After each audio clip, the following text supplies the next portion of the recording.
दोस्तों अॼु जे मौज़ू ते ॻाल्हि ॿोल कंदासीं या जे टॉपिक ते ॻाल्हाईंदासीं उहो टॉपिक आहे कावड़, चिड़, गुस्सो या बखीली। कावड़, चिड़, गुस्सो या बखीली इहे चारई लफ़्ज़ शिकल या सूरत ख़ती जे लिहाज़ खां अलहदा त ॾिसण में अचनि था, पर माना, मफ़हूम ऐं मतिलब जे लिहाज़ सां साॻिया ई आहिनि। कावड़, चिड़ या बखीली छो थींदी आहे ऐं छो ईंदी आहे ऐं उनजा कारण कहिड़ा आहिनि, इन ई मौज़ू ते अॼु तव्हां सां पंहिंजा वीचार वंडींदासीं। हर माण्हू जी सोच पंहिंजी पंहिंजी हूंदी आहे ऐं हर चीज़ खे हू पंहिंजी सोच, सम्झ, ॼाण सारू ॾिसंदो आहे या ॾिसणु चाहींदो आहे। जॾहिं बि संदसि मर्ज़ी जे ख़िलाफ़ु को बि कमु कयो वेंदो आहे त संदसि अना खे ठेस ऐं चोट रसंदी आहे ऐं उन ॻाल्हि या अमल जे करे पंहिंजी घटिताई या बेइज़ती महसूसु कंदो आहे, जंहिंजे सबबु संदसि कैफ़ियत तब्दील थी वेंदी आहे ऐं उहा कैफ़ियत कावड़, चिड़, गुस्से या बखीली में ज़ाहिर थींदी आहे।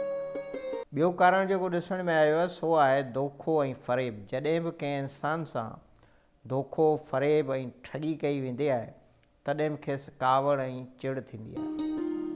कॾहिं कॾहिं इंसान खे पंहिंजो पाण ते बि कावड़ ईंदी आहे त कॾहिं वरी ईअं बि थींदो आहे जो माण्हू हिकिड़नि जी कावड़ ॿियनि मां कढंदो आहे ऐं ॿियनि जी कावड़ वरी टेन मां कढण जी कोशिशि कंदो आहे। कावड़, चिड़ या गुस्सो अंदरि ई हिकु अहिड़ी बाहि आहे जंहिंमें कॾहिं कॾहिं हू ख़ुदि बि सड़ंदो आहे त कॾहिं कॾहिं ॿिया बि उन जी लपेट में अची वेंदा आहिनि, जिन जो उन में को बि अमल दख़ल, ग़लती या ॾोह कोन हूंदो आहे। कावड़ जो इज़हार बि मुख़्तलिफ़ नमूननि सां कयो वेंदो आहे। कॾहिं कॾहिं उहो ज़बान सां ज़ाहिर कयो वेंदो आहे त या वरी मुख़्तलिफ़ हरकतुनि सां ज़ाहिर कयो वेंदो आहे या मुख़्तलिफ़ इशारनि सां ज़ाहिर कयो वेंदो आहे। मिसाल तौरु का चीज़ कावड़ में अची उछलणु, दरवाज़ो ज़ोर सां बंदि करणु, मुंहुं मथो पिटणु वग़ैरह वग़ैरह। कावड़ ऐं चिड़ में माण्हू जी शिकल ई बदिलजी ऐं तब्दील थी वेंदी आहे। चहिरे में घुंज पइजी वेंदा आहिनि, रत जो दौरो तेज़ थी वेंदो आहे, दिलि तेज़ तेज़ धड़कणु शुरू थी वेंदी आहे ऐं चङो भलो माण्हू बि अजीब ॾिसण में ईंदो आहे। कावड़ जी हालति में माण्हू आपे मां ई निकिरी वेंदो आहे ऐं जाहिलनि वारियूं हरकतूं शुरू करे ॾींदो आहे। दोस्तो, तजुर्बे मां इहो बि मालूम थियो आहे त अक्सर शुगर जे मरीज़नि, हाई ब्लड प्रेशर जे मरीज़नि ऐं डिप्रेशन जे शिकार माण्हुनि खे चिड़, कावड़ ॿियनि माण्हुनि जी बनस्बत वधीक थींदी आहे। कावड़, चिड़ ऐं बखीली लाइ ॿियो इहो बि चवण में आयो आहे त कंहिं बि माण्हू ते कम जो ज़्यादा वज़न, बोझ ऐं भार बि कावड़ जो सबबु बणिजी वेंदो आहे। 5 माण्हुनि जो कमु जेकॾहिं हिकिड़े माण्हू खां वरितो वेंदो त लाज़मी उहो बेज़ार थींदो, थकी पवंदो ऐं कावड़ बि।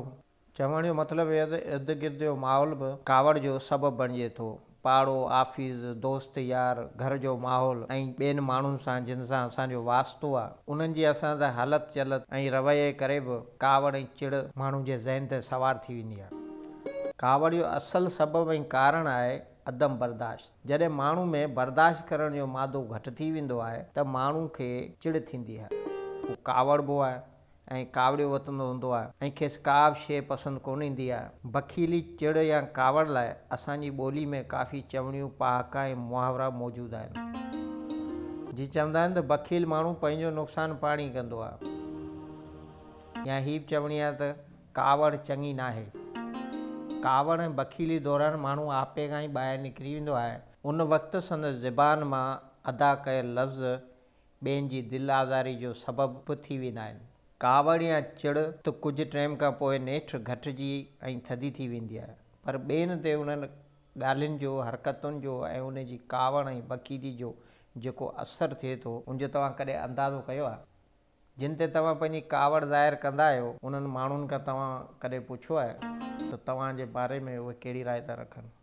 आया उहे तव्हां सां मोहबत था कनि या तव्हां सां नफ़रत था कनि? दोस्तो, कावड़ सां मज़बूत खां मज़बूत रिश्ता, नाता, तालुकात बि कमज़ोर थी वेंदा आहिनि। कॾहिं कॾहिं ईअं बि थींदो आहे त सफ़ा टुटी वेंदा आहिनि, छो त कावड़ में ज़बान मां निकितल लफ़्ज़ माण्हू खे गहरा घाव रसाईंदा आहिनि। तॾहिं त चवंदा आहिनि त तलवार जे घाव खां त माण्हू बची सघे थो, पर ज़बान जे घाव खां मुश्किल बची सघे। जेकॾहिं हक़ीक़त जी निगाह ऐं नज़र ऐं सचाई सां ॾिठो वञे त कावड़ चिड़ सां मसइला हल कोन थींदा आहिनि, पर वेतर ख़राबु थींदा आहिनि, बिगड़जंदा आहिनि। पर उन जी जाइ ते मिठ मोहबत सां ऐं धीमे ऐं मध्यम लहजे सां, प्यार ऐं पाॿो वारे लहजे सां काफ़ी मसइला सुलझी सघनि था ऐं ॿियनि जी दिलि में तव्हां लाइ मोहबत बि पैदा करे सघनि था। कावड़ ऐं चिड़ या बखीली मुतलिक़ न सिर्फ़ु चवणियूं ऐं पहाका मुरवज आहिनि, पर क़ुरान ऐं हदीस में बि उनजो ज़िक्र अस्कार मिले थो, जिन में कावड़ ऐं गुस्से ते कंट्रोल करणु ऐं कावड़ खे पी वञण जी न सिर्फ़ु तलक़ीन कयल आहे, पर कुझु रहनुमा उसूल बि ॿुधायल आहिनि, जिन ते अमल करे उन मां छुटकारो हासिलु करे सघिजे थो ऐं कावड़ मां जान छॾाए सघिजे थी। बसि थोरो रुगो सोचण जी ज़रूरत आहे ऐं पाण ते गौर करण जी ऐं वीचार करण जी ज़रूरत आहे त आख़िरकार कावड़ छो थी थिए ऐं उनजा कारण कहिड़ा आहिनि। कॾहिं असां ॻोल्हण जी कोशिशि कई आहे, कॾहिं सोचण जी कोशिशि कई आहे। जेकॾहिं असीं सोचूं ऐं वीचार करियूं त कावड़ असांखे कहिड़ियुनि कहिड़ियुनि ॻाल्हियुनि ते अचे थी, उनजा सबबु कहिड़ा आहिनि ऐं कहिड़े ट्रेन ते थी अचे, कहिड़ियुनि ॻाल्हियुनि जे करे थी अचे। जेकॾहिं असीं उहो टाइम, उहे ॻाल्हियूं, उहे कारण ॻोल्हियूं ऐं नोट करियूं त असीं कावड़ ते कंट्रोल करे सघूं था।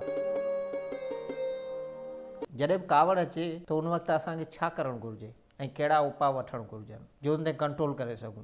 पंहिंजी कावड़ जो इज़हार वॾे आवाज़ या गारियुनि सां न करियो, पर पंहिंजो मौक़फ़ मुसबत ऐं सबर व तहमुल सां बयानु करण में दानाइप ऐं सियाणप आहे। जंहिं महिल बि तव्हां ते कावड़ या चिड़ वारी कैफ़ियत ज़ाहिर थिए या तारी थिए त उन महिल थोरी देरि लाइ उन बाबति सोचो त ईअं छो पियो थिए ऐं पोइ यकदमि या त उहा जाइ छॾियो उतां उथी वञो, हटी वञो या मौज़ू बदिलाए छॾियो। या ॿियो जेको हिकिड़ो ख़ासि तरीक़ो ॿुधण में आयो आहे त उन वक़्तु पाणी जो गिलास पियो, थोरी देरि खां पोइ वरी ॿियो पाणी जो गिलास पियो ऐं आहिस्ते आहिस्ते पियो।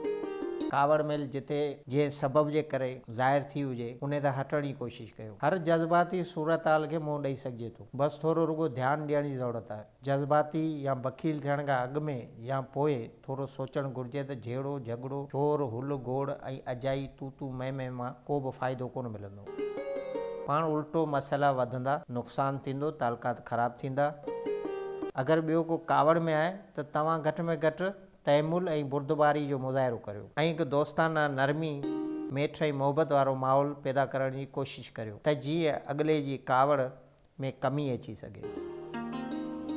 सिंधी में हिकु चवणी मशहूरु आहे त झण ऐं झेड़ो जी वधाए थी वधे, तंहिं करे बाग़ खे विसारणो आहे त उन में पाणी विझिबो आहे, गेह या घासलेट कोन विझिबो आहे। तंहिं करे पाण में सहप ऐं बर्दाश्त करण वारो मादो धारियो त जीअं तव्हांजी कावड़ में कमी अची सघे। भटाई साहिब जो हिकु बैत आहे त सरे न जिन रे साह रती रुस्म तिन खां, हू झेड़ी न तूं झको थी पांद ॻिची गल पाए, पाण वञी परचाए मथां रुठो ई रहिजी वञे।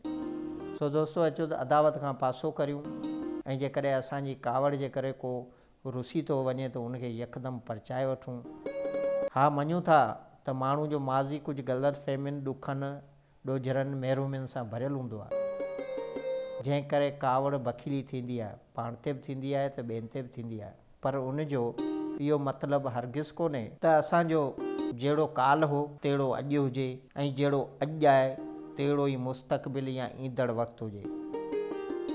अॼोकी गुफ़्तगू कंहिं शाइर जे लफ़्ज़नि में बयानु करे पोइ हिन मौज़ू खे इख़्तिताम या पुॼाणी ते पहुचायूं था त मोहबत ॾे, मोहबत वठ, मोहबत में मज़ो आहे, इहो ई आहे दुनिया में सचो सौदो, विढ़ूं छा लाइ।